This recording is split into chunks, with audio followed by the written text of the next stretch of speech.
We know that the ocean can be very productive, but if you don't know how much fish you're taking out of the water, it's really hard to manage for the future. We need solid information feeding into the stock assessments, and so with the new technology available and really having a complete picture of what's going on in the ocean, it's integral to proper managing a fishery. I started ground fishing in 1982.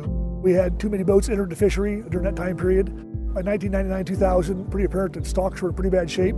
The fishery was declared a disaster. The information that we had to feed into those assessments wasn't good.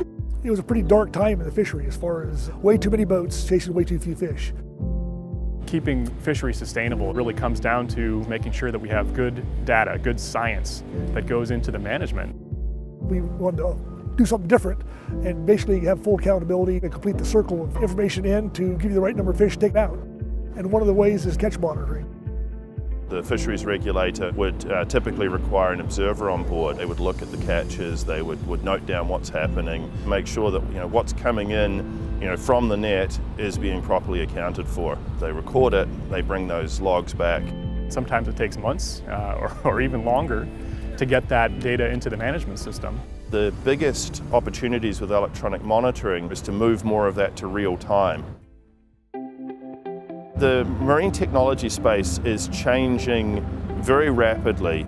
Artificial intelligence on board the vessel, satellite communications and video monitoring has reached a cost and price point now where it's, in most cases, a viable alternative or observer coverage. A vessel is really a wealth of information. We have a lot more granularity now at the catch level that will allow for insight into how the fishery is performing. What technology can do is give us real-time or near real-time data that can help let us know if there's fewer fish than we thought and maybe there's a corrective action needed. Maybe there's more fish than we thought and there's an opportunity for some additional harvest. You could actually bring fish to market when the market wants it. And so fishermen could tailor their fishing operation to the fish they have in their quota account. Really taking a much more business-like approach to the fishery. You see a lot of optimism with that because people see the future and they see a lot of potential there.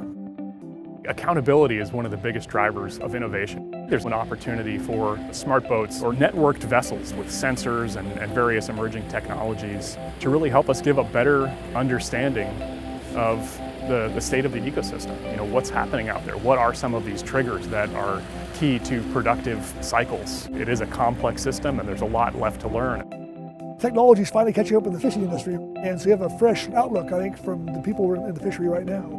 What I'd like to see as we move forward, we'd have really sustainable fishing communities and that we have some long-term investment in the industry and a fully integrated information system from vessel clear market.